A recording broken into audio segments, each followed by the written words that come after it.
Қадірлі соғыс ардагерлері, тыл еңбеккерлері, қасиетті де ұлы мереке қарсаңында сіздерді жеңіс күнімен Маңғыстау облысының іскері әйелдер қауымдастығы шын жүректен құттықтайды.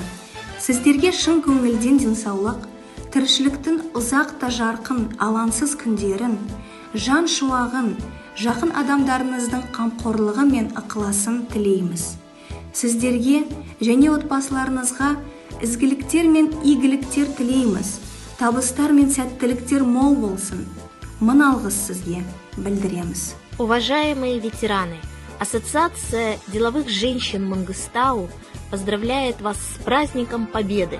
В этот день хочется поздравить тех, кто отдал жизнь в борьбе за дело мира, в борьбе с фашизмом, тех, кто прошел всю войну и вынес победу на своих плечах, тех, кто трудился в тылу, не покладая рук.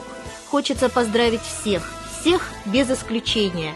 Эта победа общая, одна на всех.